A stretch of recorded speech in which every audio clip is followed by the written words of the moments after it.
Sudah ada tempat masjidnya juga tempat pelaku, Bang. Bukan di tempat korban. Atau kalau enggak pakai masjid yang dicur pada masjid yang gede. Gede itu. Jadi masjid yang gede itu aja, kenapa gitu. Banyak banget, Bang.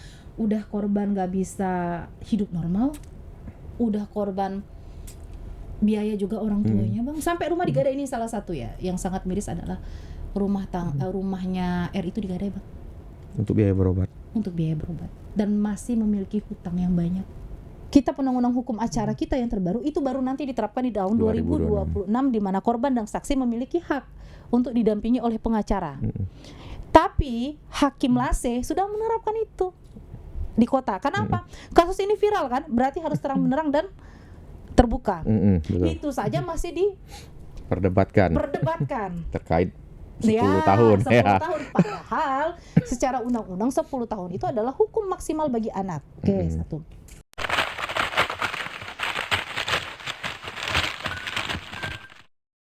Assalamualaikum warahmatullahi wabarakatuh.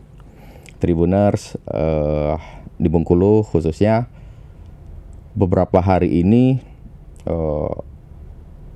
di Rejang Lebong, Bengkulu tepatnya, kita sudah mendengar kabar yang sebenarnya cukup sangat heboh karena melibatkan anak di bawah umur dan juga ya kasus yang sangat ditakuti semua orang tua, yaitu bullying berujung penganiayaan yang akhirnya korbannya mengalami kelumpuhan gitu.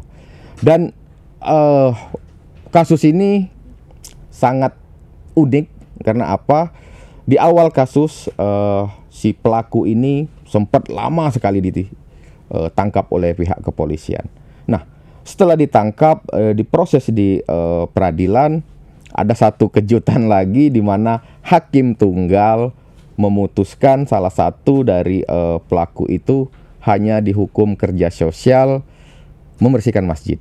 Nah, kemarin juga ada aksi damai dari teman-teman mahasiswa di Rejang Lebong untuk meminta keadilan terhadap korban R ini. Nah, sudah bersama kita kuasa hukum dari korban yang sangat intens mengikuti permasalahan ini, dan rasanya kita layaklah menyematkan beliau ini adalah pahlawannya si korban. Langsung kita sapa Mbak Natasha Fase. Oke, Mas Ben. Sehat, Mbak? Sehat, alhamdulillah. Perjalanan dari Curup ke Bengkulu lumayan ya. Mas Ben, kalau dilihat kan perjalanannya ya hampir dari tahun kemarin ya, kita bolak-balik alhamdulillah.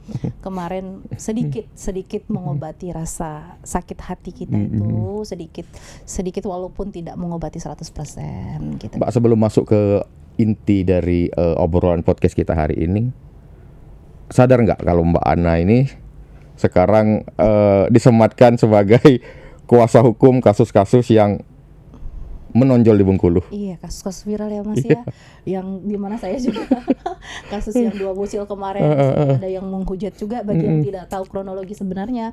Kasus yang sekarang saya dianggap sebagai salah satu menyelamatkan juga, maksudnya seperti itu. Tapi ya resiko pengacara kan memang seperti itu. Tapi itu semua sekali lagi berkat seluruh masyarakat Bengkulu dan juga andil dari rekan-rekan media. Saya memang benar-benar terbantu oleh rekan-rekan media. Tanpa rekan-rekan media, 2 kasus yang saya pegang akhir-akhir ini yang viral itu tidak akan bisa menjadi perhatian publik dan perhatian penegak hukum. Jadi sekali lagi terima kasih untuk Tribuners, untuk semua masyarakat Bengkulu, masyarakat Indonesia dan rekan-rekan media. Bengkulu butuh sosok seperti Mbak Ana. Siap, terima kasih. Kalau di daerah lain kan udah banyak nih. Ya, apalagi misalnya nih kalau kayak di Jawa Barat, Pak Gubnya langsung gitu kan. Pak Gub kita juga sekarang sudah mulai intens mengawal permasalahan-permasalahan rakyatnya gitu. Saya tegas nih sebenarnya kenapa saya bisa turun juga di sini, ini juga berkat dukungan moral dan material dari Pak Gub loh.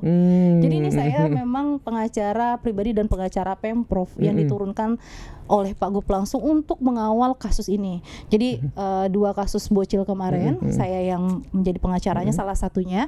Kemudian kasus Reza ini sejak awal, ini kronologisnya kenapa bisa sampai saya turun, itu orang tuanya, ayahnya itu menghubungi Pak Gubernur. Kemudian Pak Gubernur memberikan nomor saya untuk orang tua Reza langsung berkomunikasi. Kemudian setelah orang tuanya minta pendampingan, saya meminta restu kepada gubernur. Gubernur langsung memerintahkan saya untuk mengawal sampai dengan kasus ini selesai. Dan juga ini disupport oleh Bapak Bupati dan anggota dewan kita Bapak Tengku Zulkarnain juga. Sesuai tagline lah Mbak ya, bantu ya, rakyat. Bantu rakyat.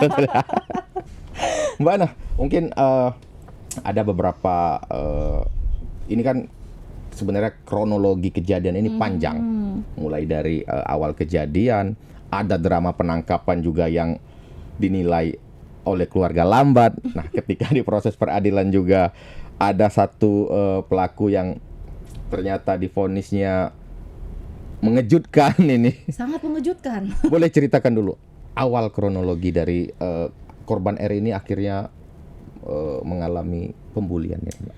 Oke. Awalnya itu di tahun 2024 ya, itu terjadi jadi R ini bersama teman-temannya datang ke suatu lokasi wisata. Kemudian melihatlah beberapa kelompok anak kumpul. Si R ini negur dengan baik. Permisi Bang, lewatlah dia. Entah kenapa ketika pulang terjadi cekcok antara sekelompok anak tadi dengan teman R. Cekcok, kemudian R ini sudah di depan, temannya teriak, tolong aku. Nah, R ini dan beberapa temannya mundur lagi ke belakang, ayo kita tolong. Nah, sudah ada terjadi pemukulan di situ, di lokasi TKP pertama. Kemudian warga melerai. Ya, warga melerai. Ini saya juga tegaskan, ada salah satu media sosial ya di Kepahyang itu yang menggiring opini seolah-olah klien kami ini mencuri motor loh. Padahal enggak. Ini saya luruskan nih Bang. Terima kasih kepada Tribun ya. Kami diberikan kesempatan nih. Jadi ketika itu R ini kan dilerai kemudian diselamatkan oleh warga. Nah, setelah diselamatkan oleh warga, R ini mau pulang tapi teman-temannya udah nggak ada lagi. Dia udah ditinggal nih. Nah, jadi salah satu warga ada yang bilang, "Udah, bawalah motor itu. Selamatkanlah diri kau dulu." Pergi si R nih pakai motor, pergi. Kemudian di jalan di TKP kedua, itu motornya mati, udah dalam posisi mati loh. Disusullah sama 3 orang pelaku. Oke ya. Anak D, anak F ya. Kemudian pelaku utama Bio B, kemudian anak D, Dimas yang diberi sanksi bersihkan masjid itu. Dimas terakhir nih, satu motor itu dibonceng 3 orang dulu. Nah, di situ ketika berpapasan, si pelaku utama ini udah langsung membacok klien kami. Bacok ya, ini memang agak kita bacanya jadi bacok di bagian punggung. R itu sudah tidak merasakan apa-apa lagi Bang. Jadi udah kayak mati rasa, udah jatuh dia. Mana motor ambo? Nah Bang, ambil lah. Masih bisa dia bilang ambil lah. Ya memang karena tujuannya bukan mencuri ya. Saya pertegas ini, kalau ada yang menggiring kami akan memproses hukum itu. Karena dia tidak mencuri motor, dia menyelamatkan dirinya. Nah kemudian setelah dibacok kembali. Dalam posisi anak ini benar-benar sudah tidak berdaya. Sama pelaku yang sama B. Pelaku yang sama, si B ini. Anak yang 2 tadi udah lari, nggak ikut-ikutan. D sama F yang melakukan perdamaian ke kita. Ya, kenapa kita terima perdamaian 2 orang anak ini? Karena sejak awal orang tuanya dan anak ini memang memperhatikan kondisi R, kooperatif banget, dan memang membawa ini seolah-olah memang ini keluarganya ya. Jadi ikut prihatin. Nah, kemudian selesai, datanglah anak D. Ya, pengakuannya gitu, datanglah anak D menginjak wajah ya, yang diingat waktu itu wajah, yang lain nggak ingat karena kan kondisinya udah mungkin diinjak kaki juga dia nggak tahu kan, udah nggak berasa lagi katanya, udah mati rasa. Kemudian motornya jatuh, tertimpalah di kakinya, itulah ada bekas lepuhan Bang. Nah udah kan selesai. Kemudian orang tuanya dalam waktu tempo 1 jam langsung melapor setelah kejadian ya, langsung melaporkan ke Polres. Setelah itu dari kejadian kalau saya nggak salah bulan-bulan September atau bulan apa ya itu ya 2024, 5 bulan kasusnya nggak berjalan Bang. Ya. Ya kan, Tribun juga salah satu media yang sangat gencar saat itu.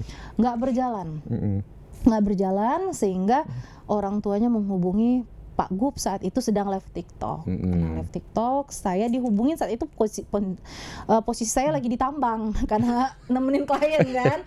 Nah, sinyal putus-putus, sembari saya tetap bertanya kasus apa. Saya nggak babi bu, saya langsung tanya ke Pak Gub, gimana Pak? Saya izin mendampingi, langsung dampingi, jangan biarkan keluarga korban itu menderita, jangan minta uang sepeser pun, iya kan? Kalau nggak ada kita yang bantu. Saking supportnya beliau terhadap kasus-kasus itu.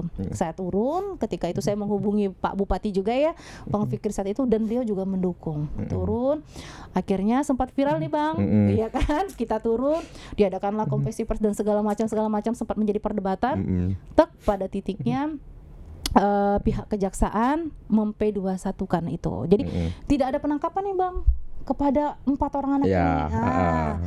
Sempat juga ada perdamaian di BMA ya, kemudian hanya dilakukan oleh 2 orang, si F dan si Z. Nah ini aja nih 2 orang ini, sehingga laporan kepada F dan Z kita cabut. Makanya dua berkas ini langsung dilimpahkan ke kejaksaan gitu. Nah dari kejaksaan tersebut saya tetap berkoordinasi nih dengan Pak Bupati dan pihak kejaksaan saat itu, sama pihak Polres ya, sama kanitnya dan mantan Kasat Reskrimnya Ibu Deni Vita tetap mengawal waktu itu. Di situ kita bilang gimana nih upaya terbaik untuk si Ananda. Kemudian Pak Kapolres, Pak Bupati, padahal beliau mau pelantikan tuh Bang di Jakarta, mau pelantikan, sempet-sempetnya itu masih terpikir, Dek kita kayaknya ke lembaga perlindungan saksi korban aja yuk, ke LPSK. Oh ya boleh Bang gitu kan. Oke, nanti Abang sama pihak pihak kepolisian, pihak Polres dan pihak kejaksaan akan ke LPSK membantu Reza. Oke, kami berterima kasih nih. Saya nggak ikut campur lagi ya kan, itu karena ada bantuan dari Bupati, Kapolres dan Kejari. Akhirnya keluar Bang. Bulan lalu atau beberapa bulan yang lalu, 2 bulan yang lalu, pihak keluarga Reza menghubungi saya, Bu kita udah dihubungi sama pihak LPSK, kata mereka akan ada bantuan. Nah saat itu keluarga berpikir bantuan berupa uang. Nyatanya tidak. Bantuan itu berupa rekomendasi yang diberikan LPSK kepada jaksa untuk memasukkan restitusi. Benar adanya pertama kali di Bengkulu nih Bang, di Provinsi Bengkulu dan di Kabupaten Rejang Lebong memasukkan restitusi di dalam tuntutan. Nih kita acungi jempol lah untuk aparat penegak hukum kita ya, pertama kali, dan itu jumlahnya 90 juta 300 berapa sekian gitu kan. Nah itu yang dimasukkan ke dalam tuntutan, sehingga pihak jaksa itu menuntut 2 orang pelaku ini dengan tuntutan yang berbeda. 1 2 tahun setengah kalau saya tidak salah, 2 tahun atau 3 tahun, 1 4 tahun setengah.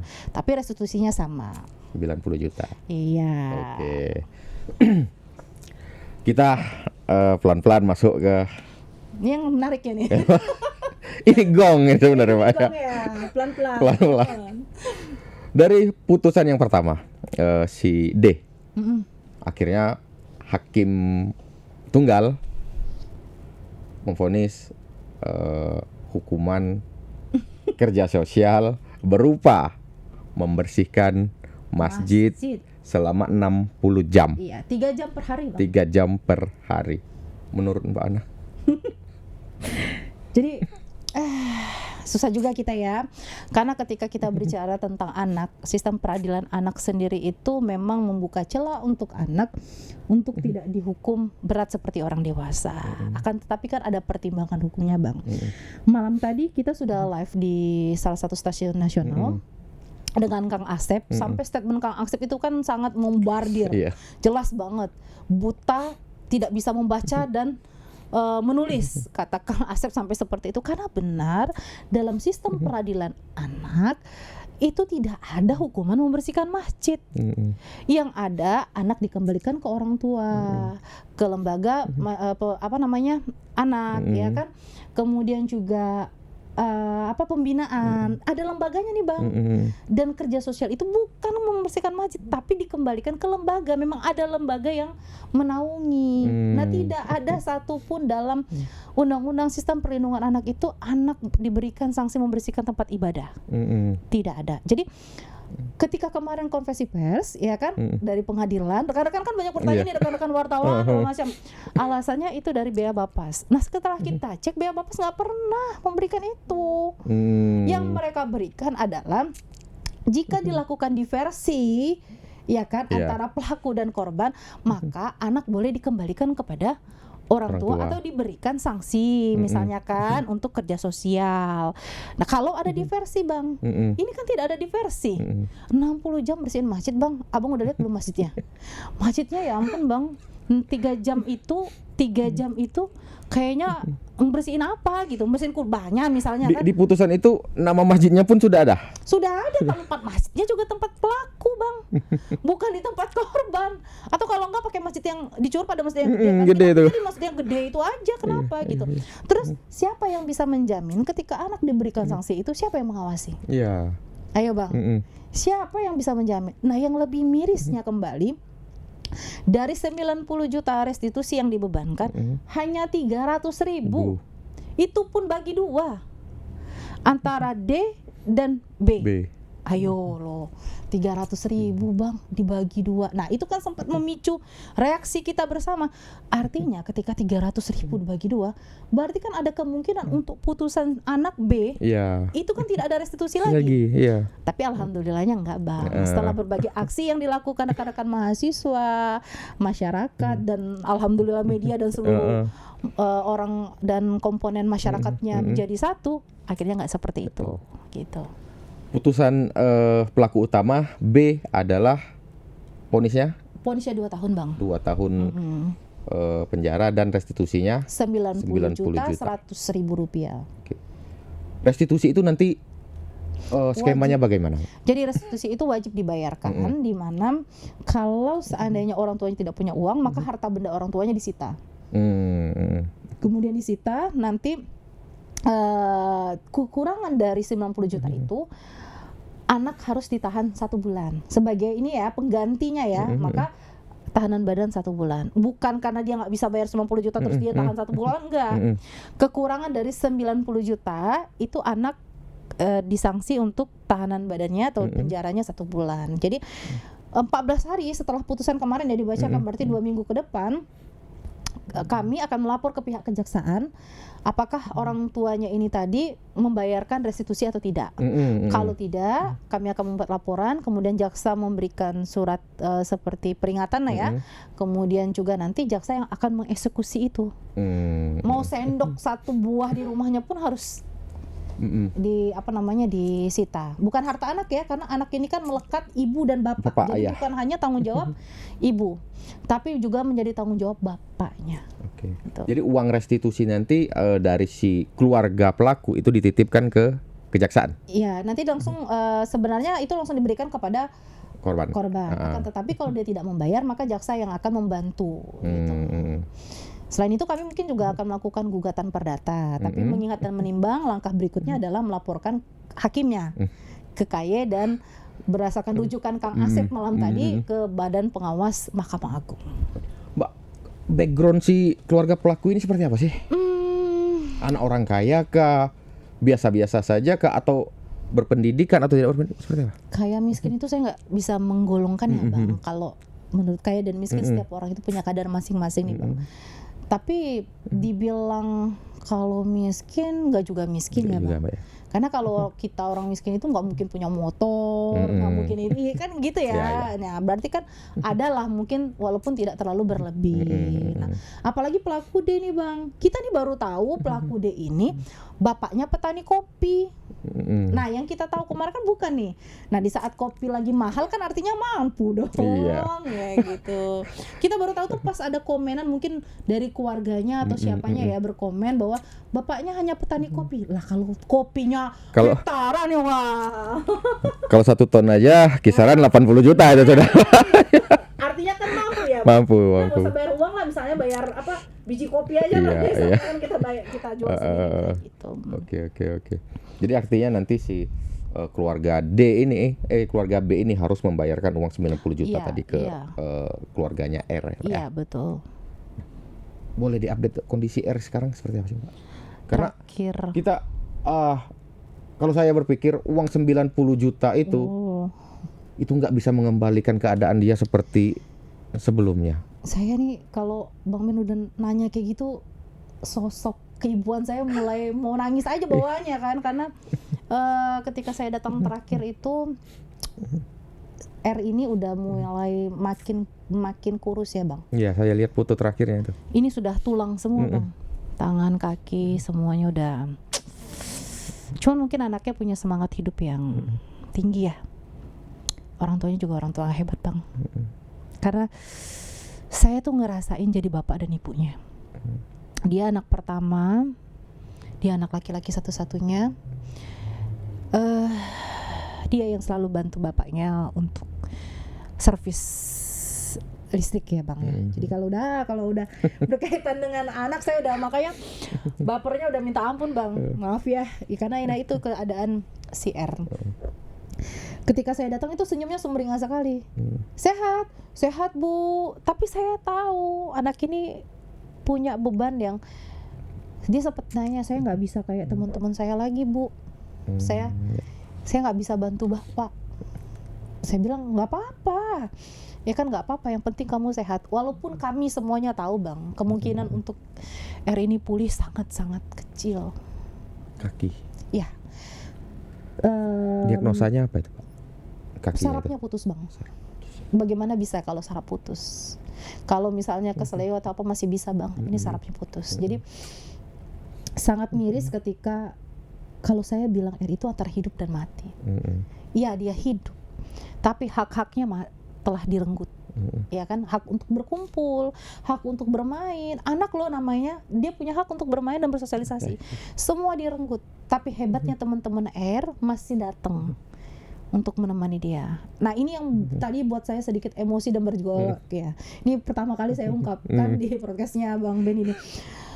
Saya tuh dapat kabar ketika saya lagi ngikutin FGD di Unip dari orang tuanya, Ibu ada pihak sekolah datang minta surat pengunduran diri dan istri saya menulis itu. Loh kenapa saya bilang diminta mengundurkan diri gitu kan, karena katanya R ini sudah tidak bisa datang ke sekolah lagi dan tidak bisa mengikuti sekolah seperti biasa, jadi harus mengundurkan diri.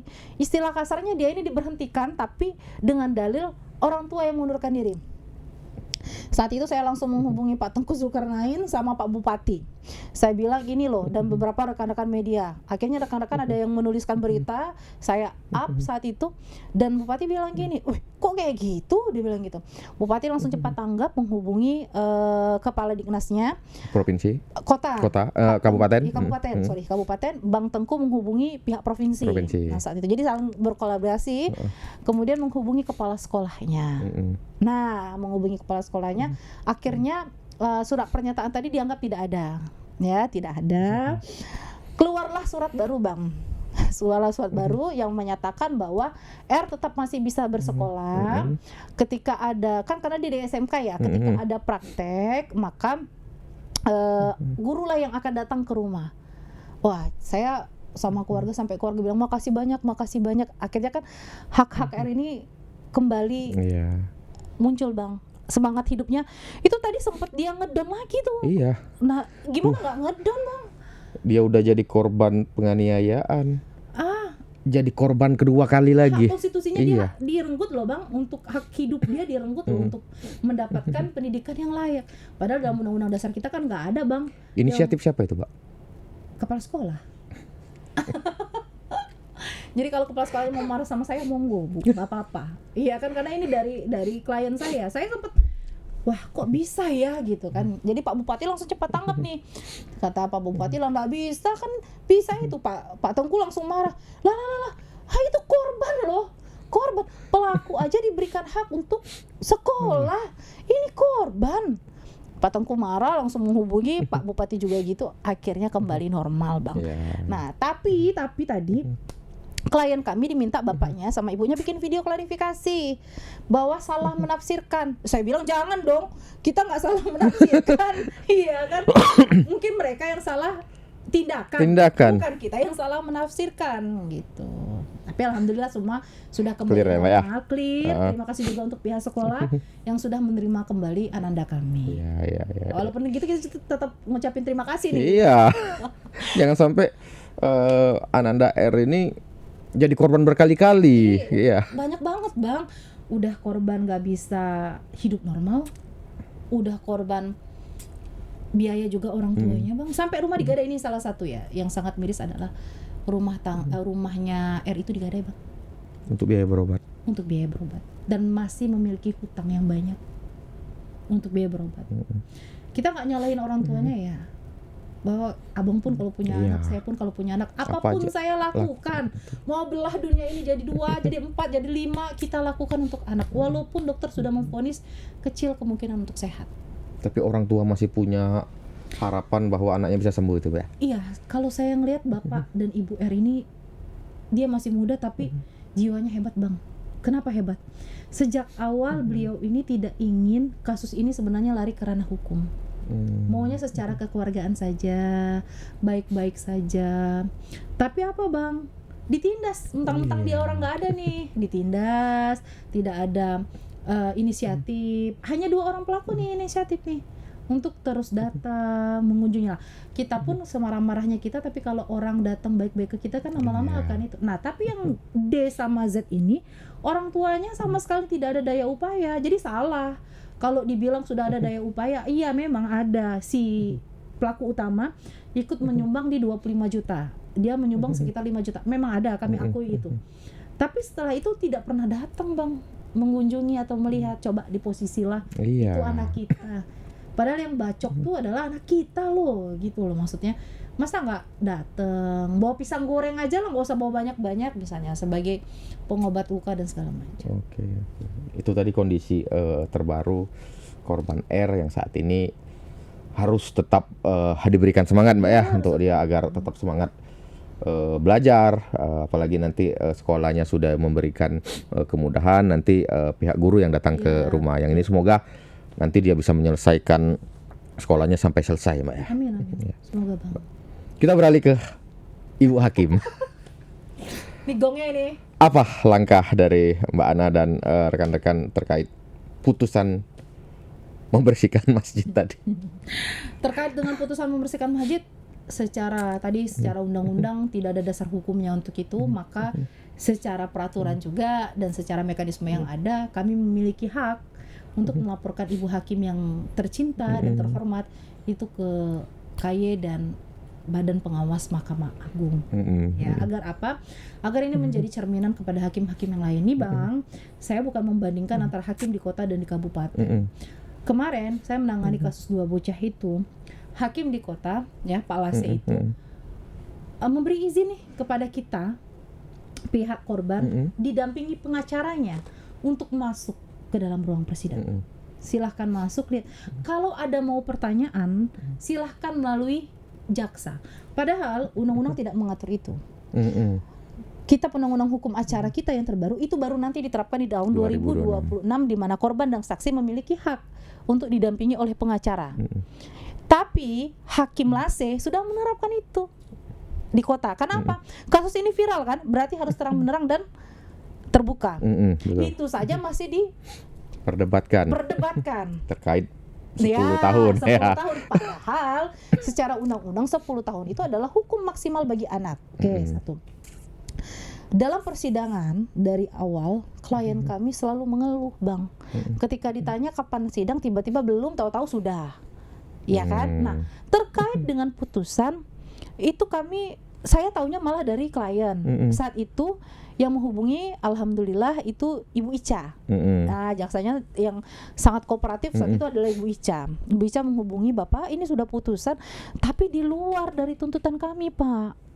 Iya kan, Ibu Ica gitu. Akhirnya saya menghubungi beliau, direspon dengan baik dengan Ibu Ica dengan Pak Kasdumnya, dan insya Allah kata mereka adalah banding. Nah, kita udah seneng nih, ya jaksa melakukan banding terhadap itu. Karena apa? 3,5 tahun sama 60 jam bersihkan masjid, itu kan miris ya. Ya setidaknya ya Mbok ya 1 tahun. Terlepas apa yang dilakukan dia itu hanya menginjak wajah. Terlepas ya Bang. Tapi siapa yang bisa menjamin dia hanya menginjak wajah? Iya betul. Dalam kondisi korban itu lumpuh, cacat permanen, dan tidak bisa menjalankan aktivitas sehari-harinya, dan hak-haknya terenggut karena kejadian itu. Ayo, siapa yang bisa menjamin? Nah itu. Kemudian ada satu yang gak janggal lagi nih Bang. Kalau diperhatikan dari video persidangan kemarin, ada sekitar 5 kali hakimnya selalu membahas tentang pelaku D. Ya, kalau saya hitung nih, pertama mengatakan D hanya menginjak wajah dan tidak dibebankan biaya pengobatan. Padahal kita punya pegangan, perjanjian bahwa D itu dibebankan biaya. Kemudian apa yang dilakukan D itu adalah berkas terpisah dari pelaku B. Padahal sepengetahuan kita berkasnya sama. Iya kan? Dan yang unik lagi biasanya ketika dengan 2 orang pelaku itu putusannya kan sama nih Bang, di hari yang sama, ya kan? Nah, ini terjadi di waktu yang berbeda, kelang 1 minggu. Ya, D dulu, tapi alhamdulillah nih Bang, kalau enggak kita udah kecolongan semua kan. D dulu baru B pelaku utamanya. Nah itu kita udah menimbulkan kecurigaan. Kecurigaan ada apa sih? Kenapa sih? Gitu kan? Apa yang terjadi dengan sistem hukum kita? Padahal kembali lagi ke sistem peradilan anak, untuk persidangan anak itu harus cepat dan tepat sasaran. Itu ya. Jadi nanti jaksa banding ya? Banding, insyaallah. Itu berapa lama prosesnya? Seminggu Bang. Seminggu ya? Pernyataan banding kan 1 minggu, kemudian nanti baru memasukkan memori banding dari jaksa. Kami sangat percaya jaksa-jaksa di Rejang Lebong itu sangat memperhatikan hak-hak dari si korban. Kenapa? Sejak awal beliau-beliau itu Pak Kajari, Kasipidum, Ibu Ica dan jajaran yang lainnya, jaksa-jaksa yang lain itu sangat welcome kepada kami Bang. Apapun yang kami tanya itu selalu dijawab.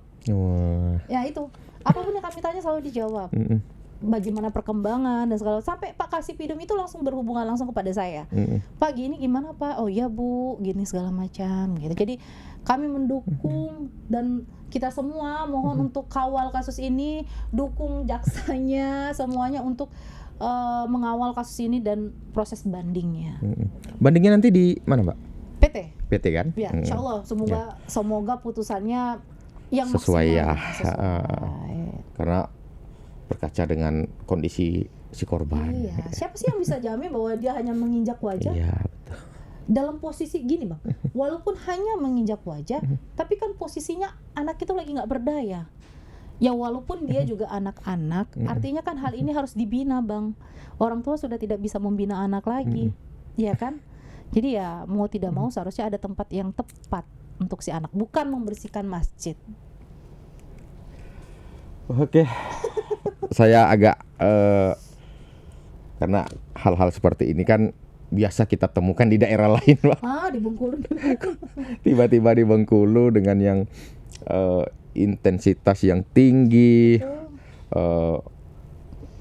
banjir informasi seperti kata Mbak tadi, bahwa ada info yang mengatakan si korban sempat maling motor segala macam. Kan hal-hal seperti ini kan sebenarnya butuh seseorang atau orang tua, kuasa hukum yang betul-betul cekatan. Makanya mungkin Mbak Ana mendampingi si korban mungkin sudah kuasa Tuhan, takdir Tuhan bahwa Mbak Ana orang yang tepat gitu. Siap. Ya itulah Bang, alhamdulillah kan kita tuh nggak bisa bantu banyak kepada orang, tapi setidaknya kita bisa membantu yang dapat meringankan beban orang lain gitu ya. Kalau nggak bisa bantu uang ya bantu tenaga lah. Iya, iya. Mbak Ana, dari peristiwa ini kita sempat digemparkan 2 kali kasus yang sangat mengerikan. Korban dan pelaku sama-sama anak. Sebagai seorang pengacara dan juga sebagai seorang perempuan, sebagai orang tua juga, pesan-pesan Mbak Ana untuk orang tua sih? Gimana ngomongnya ya? Untuk orang tua, kita harus lebih care kepada anak kita. Kita harus lebih peduli kepada anak kita. Jangan hanya mengandalkan sekolah. Lihat di mana anak kita bergaul, dengan siapa dia bergaul. Tanamkan nilai-nilai agama. Ya. Ada satu pelajaran yang penting yang saya kutip dari 2 kasus yang saya pegang ini. Yang pertama adalah anak-anak pelaku adalah anak-anak yang kurang kasih sayang. Pada pelaku 2 bocil kemarin, pelaku adalah anak yang dari broken home. Dia butuh sosok seorang ayah. Nih ya Bang, saya tidak menyalahkan para ayah ya, tapi jangan semuanya ditimpakan kepada kami seorang ibu. Terutama anak laki-laki sangat membutuhkan sosok ayah. Bagaimana ayahnya merangkul dan mendekap.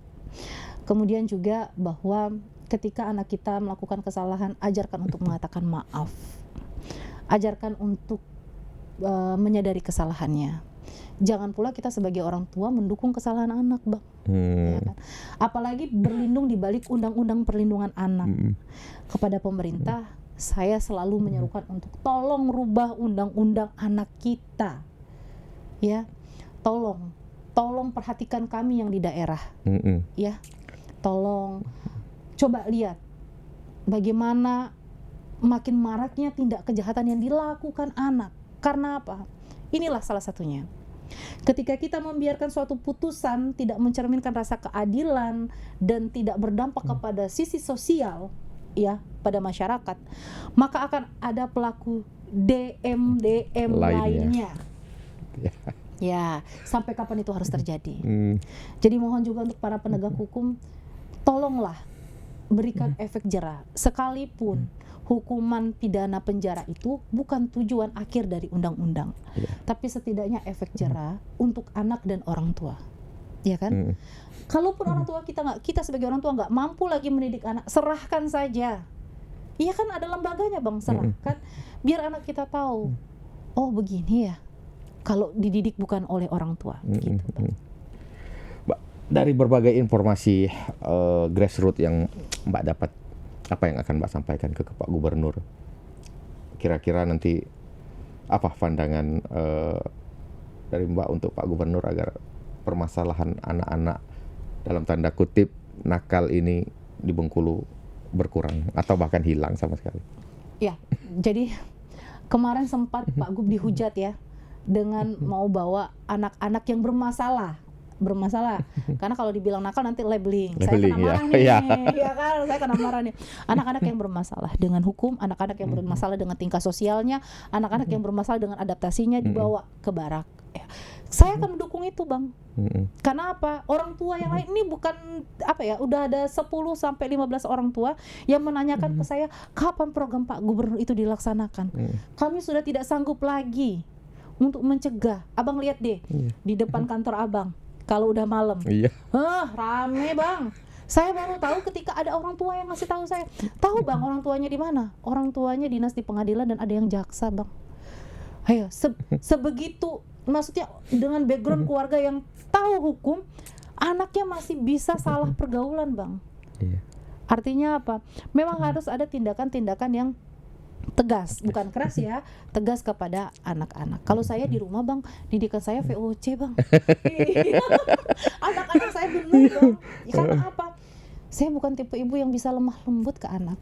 Ketika anak saya salah, saya bilang, kamu salah, kamu dihukum. Karena apa?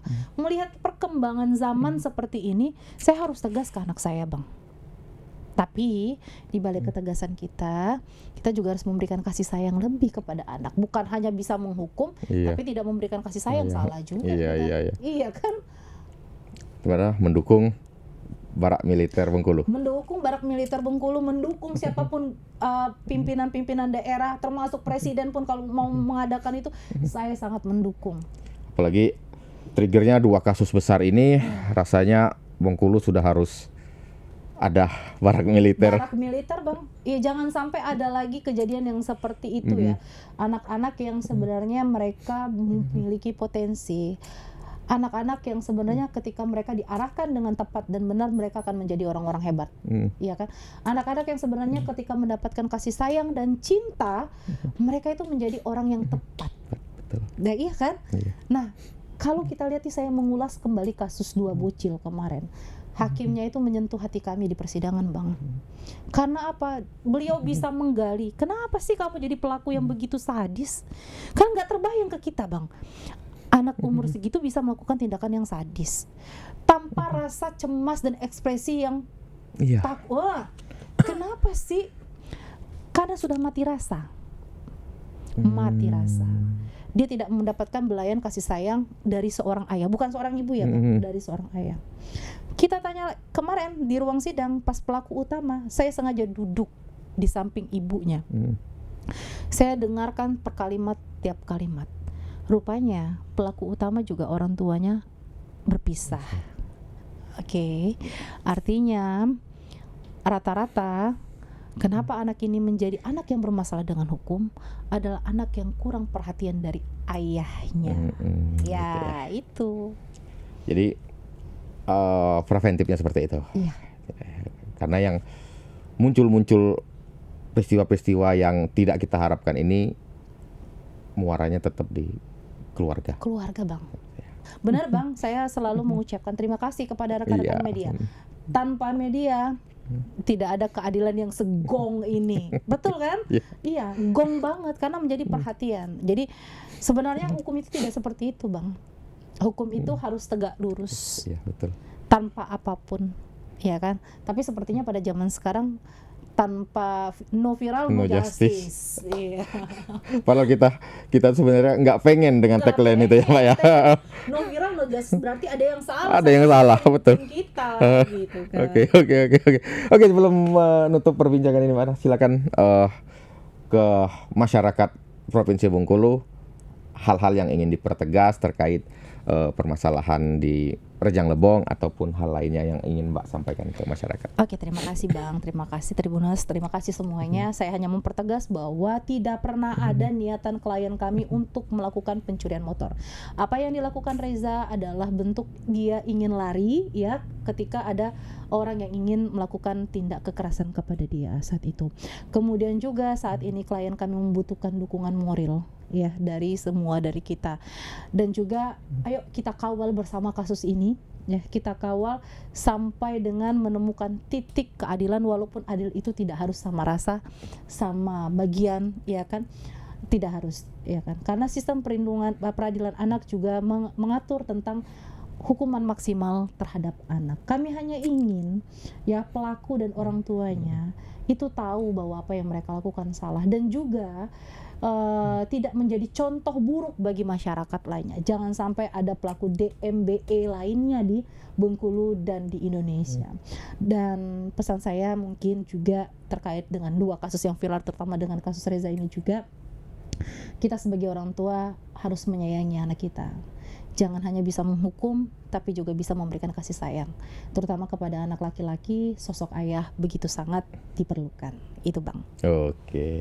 Oke, Tribuners, kasus ini masih akan kita update terkait hasil banding yang dilakukan oleh jaksa, dan juga kita juga akan mencoba menghubungi beberapa narasumber lagi terkait bagaimana nanti pengobatan R, bagaimana nanti pendidikan R, siapa yang akan menjamin. Kita akan undang narasumber-narasumber lainnya. Saya ucapkan wassalamualaikum warahmatullahi wabarakatuh. Waalaikumsalam warahmatullahi wabarakatuh.